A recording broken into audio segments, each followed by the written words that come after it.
everyone, it's Michelle Caruana from Play Cafe Academy and Profitable Play. And I think you're gonna love this video today. You guys have been asking me so much to do different styles of videos and videos that are a little bit more fun and lighthearted and still definitely educational and giving you some great takeaways about the indoor play business, about being an indoor playground owner, but not necessarily in like that deep dive, analytical, practical format that I typically give on this channel. So thank you guys so much. I've been having so much fun with it. Just the other day, I posted a video all about my old Instagram posts, and I went through and kind of said, this is what I posted on Instagram, but this was the story behind the picture. And again, there was tons of great little nuggets of knowledge and insight and some great takeaways, hopefully.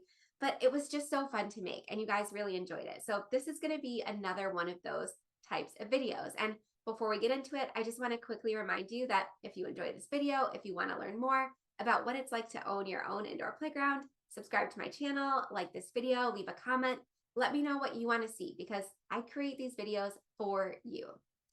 All right, so today we're going to kind of go through a lot of the opening or startup costs that you're going to face when you launch your indoor playground or play cafe business. And I have so many videos on this channel about what to expect in terms of startup costs, how to estimate your startup costs. I even have a video about how to save money on your startup costs. I'm going to link all of those. But again, this is kind of a twist on that because I want to go through, I think I have like 10 or 15 line items, and I want to go splurge versus save. And I'm going to give my opinion. So I'm sure you've seen like the TikTok trend, like smash or pass or like hit or miss. So this is going to be like the very PG, the business related version of that. And again, these are just my opinions. And a lot of people always like to chime in on my comments and add their own opinions and things like that. And I want to tell you, I love that. Please keep doing that because this is just me speaking from my experience. Something that I love about this industry is that we all have different businesses. We all have different styles. We all have different things that work for us. Again, what I talk about on this channel is not only my experience, but also what I've seen from the hundreds of clients that I've worked with. And that also brings me to just one more quick thing, and then I promise we'll get into it. But something that I've noticed as I've been updating and redoing some of my old videos, I've noticed that some of my opinions have shifted and changed over time as I grow. Because when I first started this channel, I only had my experience to work from. And again, since I've been working with hundreds and hundreds of indoor playground owners, I've really, again, evolved in my opinions, in my insights, in what I recommend, and what works, and what doesn't work. I've learned so much since I've transitioned to an online business owner and educator, and since I've been operating Play Cafe Academy and Playmaker Society for almost 5 years now. Again, I have so much more experience. So if you're one of those people who have been watching this channel from the beginning, yes, some of my opinions have absolutely changed and grown with the different trends in the indoor playground industry. And again, as I learn more, as I gain more experience from working behind the scenes with hundreds of business owners, not just my own business. But again, this is all my opinion. And again, don't come for me if this is a little contradictory to something I maybe said in 2018 or 2019. It's called growth. Okay. All right. So the first one, this is probably going to be the most controversial one. So I'm going to go ahead and get it out of the way right at the beginning. And that is playhouses. Now, if you would have asked me, when I first started my business, obviously I would have said splurge because I invested probably most of my startup costs other than my build out in my Lilliput playhomes. And while I absolutely loved them, I think I could have gotten the concept of imaginative play and a play bakery and a playhouse across just as well and just as aesthetically, spending a lot more money. Now, I've had a lot of members recently had playhouses custom built for them from independent contractors. Now, full disclosure, not everyone has had a good experience. And some people have invested in Lilliput and then maybe for a different location gone custom and then went back to Lilliput. This is, full disclosure, not every independent contractor is going to be able to deliver on your expectations. You really have to find a perfect match. But a lot of my members have found that perfect match and they've been able to create an entire play village with 6, 7, 8, 9, 10 playhouses, all for the cost of like 1 or 2 Lilliput playhomes. Now, there's nothing against Lilliput. I want to put it out there. I love Lilliput. If you can afford it and if it's in your budget to buy Lilliput playhomes, do it.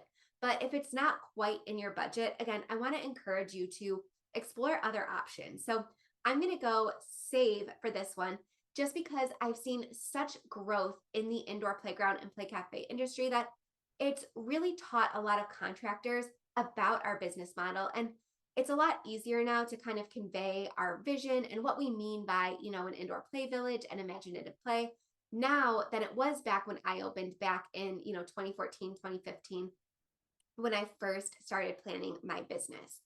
So if you watched my last video about my, reacting to my Instagram posts, you'll see that I was very honest about what my Lilliput playhomes looked like, even though we were constantly painting them, we were constantly upgrading them. There were so many things, and by the way, both of our Lilliput playhomes were commercial grade, but things were always snapping off. Our checkout at our bakery, it was supposed to like beep when people ran things across it. It didn't work from day one. Again, constant upgrades, constant upkeep. They really didn't feel as durable as I wish they would have.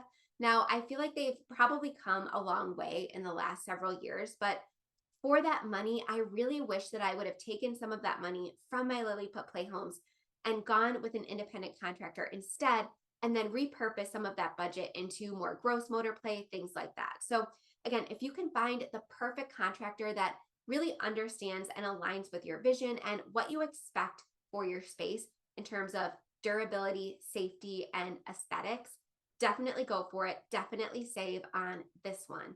And again, if I want to put one, before we move on, one quick caveat, and I promise not every splurge or save is going to take this long. This is, again, the one I wanted to get out of the way first.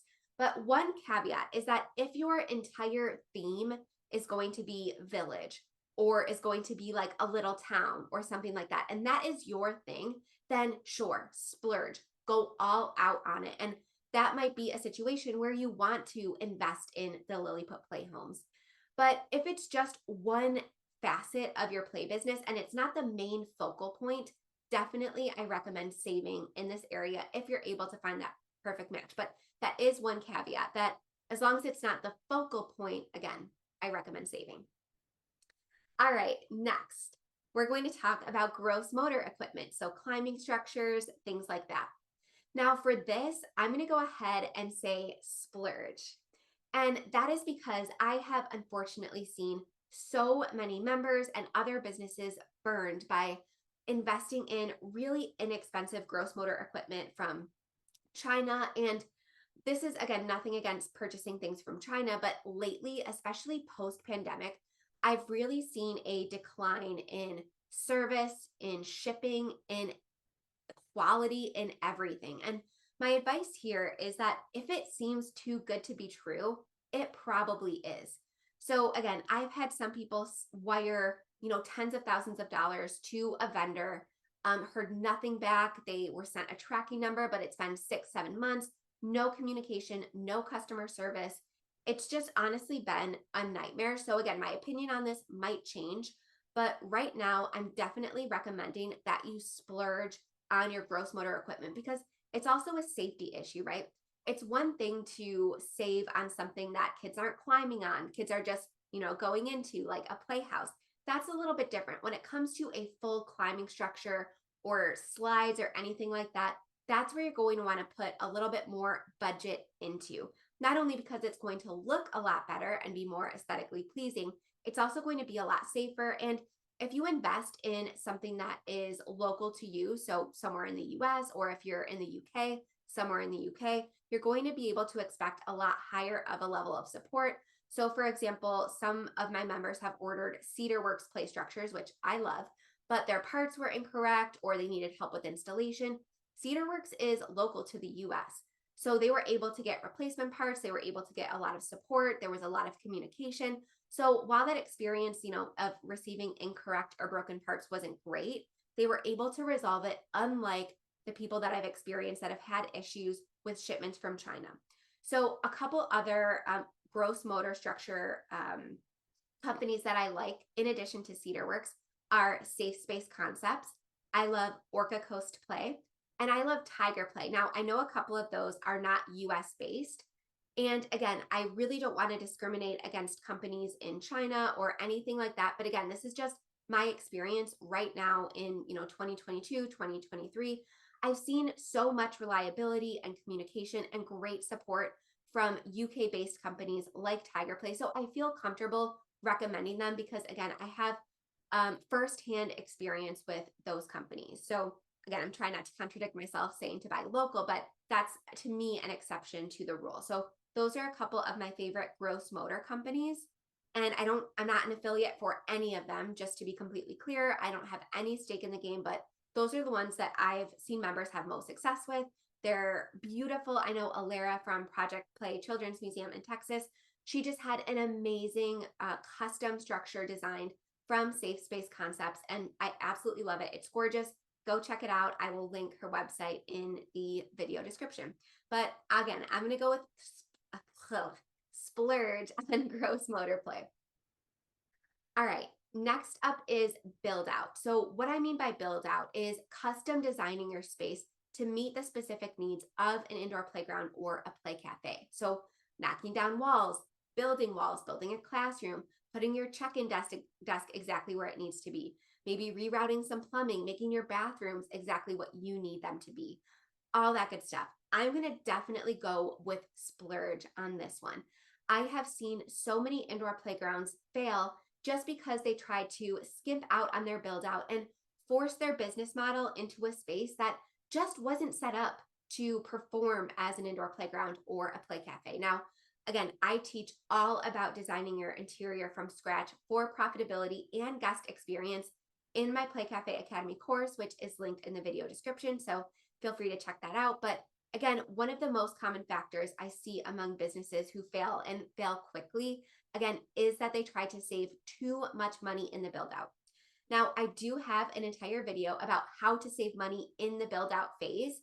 So I'm not saying, when I say splurge, I'm not saying that you need to break the bank or anything like that, because I definitely have a lot of ways that you can save money, but still come up with a completely custom design that is going to fit your revenue needs, your guest needs, and all that good stuff. You guys know that we had a lot of problems with our first license location because I gave a little bit too much creative freedom to the licensee. So somebody had paid me to license my business concept for that second location, and we just gave them a little bit too much freedom, and they saved a little bit too much on the build out phase. And a great example of this is the only bathroom in the entire facility was through the private party room / classroom.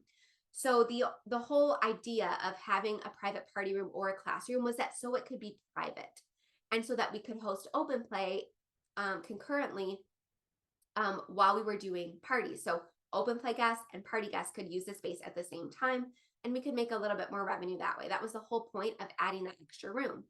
But because they were okay with the room there, they didn't move it, they didn't move the bathroom. People had to, like, open play guests would have to walk straight through the private party room to use the bathroom, which was just not a great experience. So again, that's a perfect example of something that saving too much during the build out phase can cause a huge impact on your business. And it didn't work out very well. So again, learn from my mistakes on that one. So splurge on the build out. But again, you can still save money. I will link that video in the description. All right, again, this is another one of my opinions that has really evolved over time, and that is your point of sale software. And when I say point of sale software, I mean, sure, the actual point of sale software when somebody comes in and is checking in as a guest, but I also kind of want to group in event booking, all that kind of anything that you're going to be using to complete transactions for your business. Now, I used to be very much splurge, start big from the beginning, all that good stuff. And my opinion, again, has really changed over time. And actually now I'm really recommending that people keep it simple at first. And I'm loving the Square plus Acuity setup right now. It's very inexpensive. It's very simple. Is it robust enough to scale to multiple locations and ultimately franchising and things like that? Probably not. But is it going to give you everything that you need at the beginning to, again, complete in-person transactions at your cafe and your indoor playground business, and also take event bookings and party bookings and class bookings and summer camp bookings and all that stuff online? Yes, it's going to be enough. So I'm really recommending to keep it simple at the beginning. So I'm going to go save on this one. And then as you grow, as you add locations, as you scale up and start making more money and more consistent money month after month, then you can add more bells and whistles. Then you can go for an all-in-one system like Aluvi, which I've recommended in the past. I still love Aluvi. I don't regret switching to Aluvi, again, as we had multiple locations, but I don't think it's necessarily something you need to go all in on in the beginning. You can work up to needing that type of more robust software. So again, I'm going to go save with software at the beginning with, again, one little caveat that you need online booking. So I'm not saying save as in don't have any. I'm saying it's okay for it to be simple and the less expensive option. I see so many indoor playgrounds or soft play rental businesses or, party booking businesses say, email for availability or email to book or call to book or something like that. I don't want to mince words, and I want this to be completely clear. That is not going to work, especially as we head into a recession. Somebody that I love following about business and recession advice and things like that is Alex Hormozy. I actually have one of his books sitting right here. That wasn't planned. I've just been reading it lately. But something that he says is that when we are approaching a recession, I would only be worried if I was one of the bottom 30% of businesses in my industry. So if you're one of 5, or let's say to keep it simple, because I'm bad at math, if you are one of 10 indoor playgrounds in your area and you are one of the only ones, let's say one of the 3 that don't offer easy, quick, simple online booking, make it easy for people to spend their money with you, make it easy for people to book even after hours on their schedule without having to, again, without needing any staff intervention. If you're one of the indoor playgrounds or soft play rental businesses that doesn't have that online capability, you're going to be gone immediately, like as soon as the recession starts. And again, the economy, and I feel comfortable speaking on this because I have a master's degree in economics, it has natural cycles. So I don't want you to have this big feeling of dread as we head to a recession, because it happens. Businesses survive it. I would, again, only be worried if I was in the bottom 30% of competitors in my area. So make sure you make it easy for people to spend money with you. Make sure you have an easy online booking, online registration process, because if you don't, you are not going to survive the recession. Again, I want to be completely clear on that. I'm going with save, but save in that you can go simple, but you do need an online event booking tool. All right, moving on. Off my soapbox. Okay, now we're going with floor.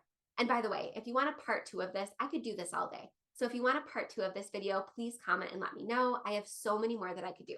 But next we're gonna go with floor. And I'm actually gonna go save on this one. And that's because I've seen really inexpensive floors still be very aesthetic, very well done, very safe. Now, I remember when I was first opening my indoor playground and everyone told me that I needed this really crazy carpet padding and I needed carpet squares because I was going to get all these stains. But we did allow drinks in our play area, but they needed to be covered. So we had a cafe, but we had people put covers on their coffee. But we didn't allow food in the play area. And I mean, we had children vomit all over our play area. We've had coffee spilled on our play area dozens and dozens and dozens of times.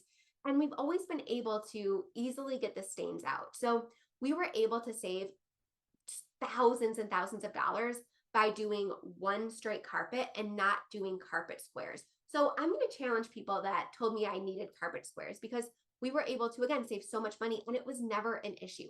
Our carpet was still just as nice, 5 years in versus day 1, because as soon as there was a spill or anything like that, we cleaned it up. So as long as you're willing to maintain it, you can save money on this. And a lot of indoor playground owners, instead of going with the much more expensive flooring, have done LVT or vinyl or something like that. And I've seen that work just as well as some of the indoor playgrounds that have really spent a ton of money on their floors. So as long as it looks nice, as long as it's safe, and as long as it fits your vision, I want to encourage you to save money on your floors. This is a huge cost saving opportunity. Again, as long as you're willing to maintain it and keep it looking nice.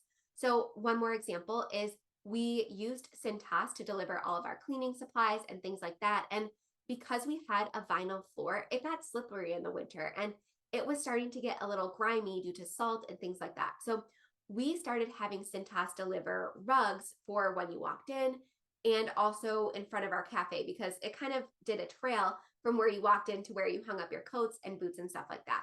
And it helped save our floor. It was very inexpensive. They changed out the rugs for us every single week, so they were always looking very fresh. And again, it just allowed us to save that money on the floors that we really needed at the beginning. So I'm going to go save. All right, next is going to be your interior design. So I don't necessarily mean your play space design because if you work with Tiger Play or Safe Space Concepts or anyone like that, they're going to have a designer work with you and they're going to help you design your play area pretty much from start to finish. So I'm not talking about your play area necessarily. I'm talking about the entire interior of your business.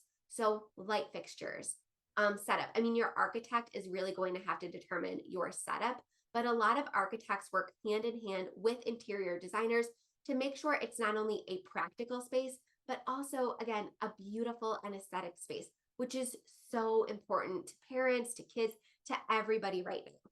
So I did not spend money on an interior designer. I did everything myself. And again, if you would have asked me 5 years ago, that probably would have been fine with me. And I would recommend saving in that area. But now looking back and seeing the difference that a really skilled, a really artful, a really aligned interior designer has on spaces, I'm kind of recommending that we splurge in this area because, again, it can really set you apart, differentiate you from other businesses, ensure that you're in that top 70% that parents are going to want to continue spending money with even throughout the recession. This is going to be a huge difference maker in the sustainability and ultimately the success of your business. So again, I'm not saying you need to break the bank on an interior designer, but I would recommend once you hire an architect, ask who they know. It's, in my opinion, best to work with somebody local in this area, but I have seen people have success with remote graphic, or not graphic designers, we're going to get there, interior designers. But I really think it could give you that edge. Now, this also comes with one caveat. If you are very skilled in design and if you're very creative, you might not need this. But if you're like me and you're not that creative and you're not that skilled in interior design, I would definitely recommend hiring someone. This business is all about understanding your strengths and also admitting where you're not so strong because we can't all be good at every single thing. So I wish I would have been honest with myself and said, hey, I could make my space look pretty good, but you know who could make it work or look a lot better? And you know who could pick out the perfect light fixtures that were really going to make us say, wow, or be very memorable? An interior designer. So I'm going to go with Splurge in this area. Again, totally my opinion. And again, the difference in the spaces that I've seen lately in working with a designer and not working with a designer has been very stark and very apparent. So again, this is an area where my opinion has changed. All right, next we're going to talk about initial branding. And again, this is another area where I have changed opinions. And what I mean by initial branding is I mean your logo, your initial brand kit, your fonts, your website design, your first brand photos, maybe some brand videos. I'm definitely going to go with Splurge.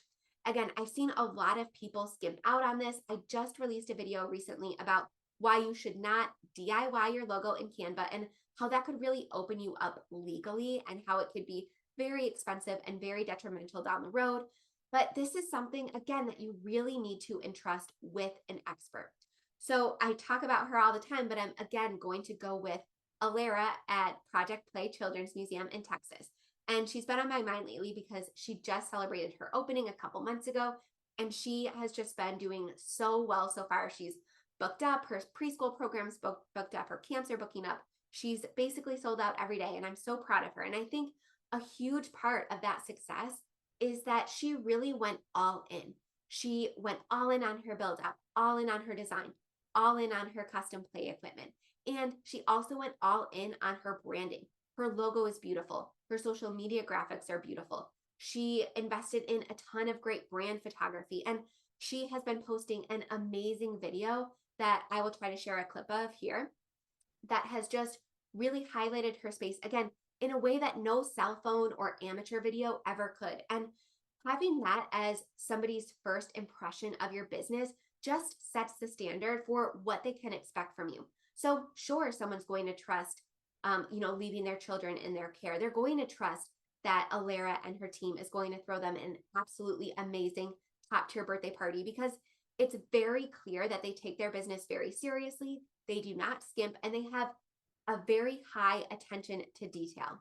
So I also asked Tiffany from My Play Cafe what she thought about this, and she agreed that her initial branding and investing a couple $1,000s again in her logo, her brand kit, her initial branding photos, things like that, it made a huge difference in the early success of her business because again, it gives an amazing first impression, and that is so important, especially when you're asking people to book before you even open or start purchasing memberships or things like that. They want to be able to trust you as a business. And this is such an important step, not just legally, but again, for brand cohesiveness and to make sure that, again, you're starting that relationship off with your potential customers on the right foot. So I'm going Splurge with initial design. Now, ongoing graphic design. So getting new social media and Instagram graphics, all that good stuff. I don't think it's necessary to splurge on that. So I'm going save. Now, I'm a huge advocate of using canva.com. Again, I wouldn't use it for your logo or anything like that, but to create ongoing social media graphics, all that good stuff, website assets, brochures, other marketing assets, posters, definitely use the initial marketing assets that you invested in for that initial branding package. And you can reuse your logo a million different times. You can reuse all of those professional brand photos a million different times. So once you make that initial investment, you can save on ongoing graphic design by taking those high quality assets and then again, using something like Canva and creating your own graphics and things like that. So I'm going to go again, splurge with initial design, but save on ongoing marketing assets and graphic design. All right, 3 more. Next, we're going to go furniture. So I'm talking about like cafe furniture here. And I'm definitely, again, this is something that's changed. I'm going to go with save here. And that's because I did the huge investment. I had a sales rep at a restaurant furniture retailer. I'm not going to name them. I'm not going to throw them under the bus. I had an absolutely not only horrendous experience with shipping. It was so expensive. With delivery, they came 3 days early. They needed someone there immediately. And they also expected us to have like a loading dock and all this sorts of stuff. And it's a very popular restaurant furniture retailer. I didn't, find some random one online. This is a very well-known retailer. Not only did I have a horrendous experience on the sales side and the delivery side and the assembly side, the tables lasted like not even a full year. And I actually ordered rounded edge tables and I ordered like wooden tables. They sent me black tables with sharp edges and they would not refund or resend me any new furniture unless I was able to eat the cost of shipping, which was thousands of dollars, and pay for the shipping for the correct product. So I actually thought about like taking them to court over this, but ultimately it ended up not being worth it. But we spent tens of thousands of dollars on this professional, supposedly high quality restaurant furniture, and it was a disaster. So we ended up, and the sharp edges that they wouldn't replace were just not safe. We had multiple injuries from them, and we ended up putting these ugly, gross corner pads on them so that they were safe. And they fell off all the time. They left gross, sticky residue on our tables. We were constantly having to pick them up because if you know anything, about, I think it's physics or chemistry. I don't know. Again, I have a degree in economics. I'm not a science scale. But every time it would get cold in our space, everything would contract and the corners would fall off, like the corner protectors. And then it would get hot and they'd stay on, but we'd have to constantly like put them back on when it got cold. And it was just ridiculous. So we ended up replacing all of this very expensive furniture with metal furniture from Amazon. It looked great. It was metal. It was extremely durable. We were able to push them together just as easily. It lasted many, many years. We were able to disassemble it and resell it almost for what we paid. And it looked way better than the initial gross black tables that they sent us and would not replace. So again, I'm going to go with save here. And I've recommended this exact same furniture. Again, it's on Amazon. I will link to it under this video, but they have round tables, they have square tables, they have, all sorts of things. And I just have had such good luck with it that I can't help but recommend it. So again, I'm going to go with save on that furniture, and it can really fit any aesthetic that you want. I've also seen a lot of people have success with like wood looking plastic tables. And again, they're easy to clean. I can't speak to that because I haven't had personal experience with them, but again, you can definitely save money in this area. All right, next is insurance. So I want to, again, do a little caveat here. What I mean by this, I'm not saying that you should spend a ton of money on insurance, that you should have premiums that are very crazy. I'm talking about a very specific scenario because I'm going to go splurge, spoiler alert. But I'm talking specifically about when you get insurance for your indoor playground, play cafe business, they're going to ask you how much money you expect to make, how many payroll hours you expect to have, and how many team members you expect to have. And based on what information you give them, they're going to spit out a premium number. Now, if you underestimate what you're going to make and you lowball them, and then you end up making more, you are going to be left with a huge bill at the end of the year because, spoiler alert, they're going to know what you ended up making, right? You're going to have to report into them what you ended up making, and they double check. So if you lowballed them and underestimated, you're going to start, your new year off with a huge bill. So again, I want to caution you against trying to save on your insurance premiums by lowballing. So again, I'm going to go splurge. And I want you to overestimate the amount you think you're going to make, the number of employees you expect to have, the number of payroll hours you expect them to work, because I would much rather see you get a huge reimbursement at the end of the year. It's going to be like kind of like what tax returns used to be before you were a business owner and owed at tax season. It's going to be a nice little payday. Every single year, I overestimated what we were going to make. And we, again, when it came audit time and we sent in our actual numbers, we got thousands of dollars back. And that was really, really nice. I would much rather that. Obviously, I mean, in an ideal world, we would just be right on with our estimations and we wouldn't owe money and we wouldn't get money back. But that's just really not realistic.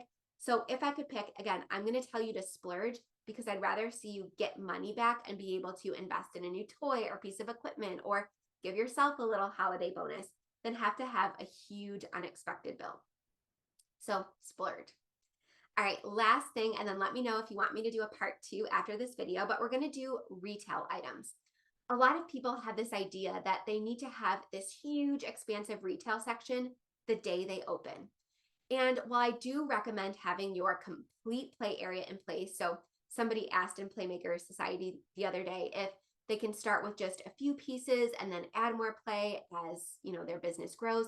And I caution them against that. Again, I went splurge with build out because once people have that first impression of your play area, of your business, that's going to be hard to break. So if your play area is very sparse, it's clearly incomplete, not only are they not going to book a membership, they're not going to book a party, they're not going to tell your friends about your space, they're also not going to come back. And even if you improve down the line, you've probably already lost them as a customer.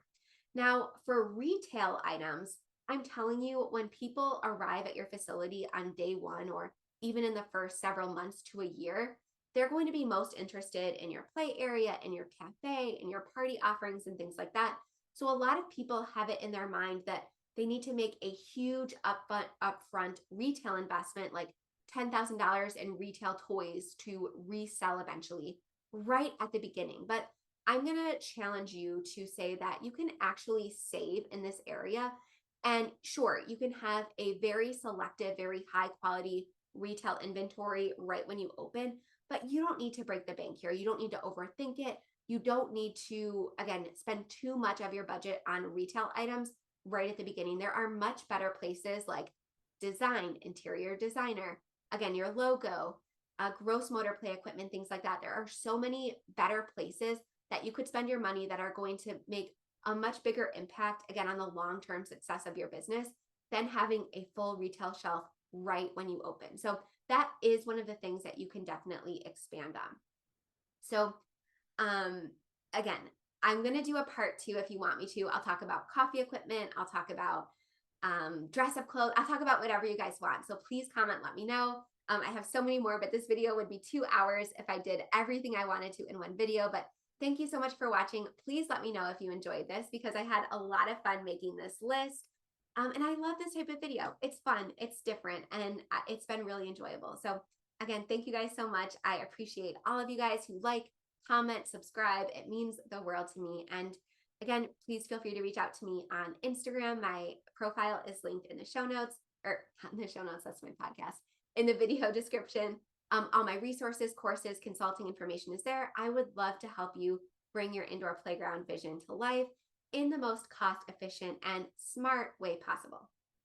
All right, have a great day, guys. I will see you soon.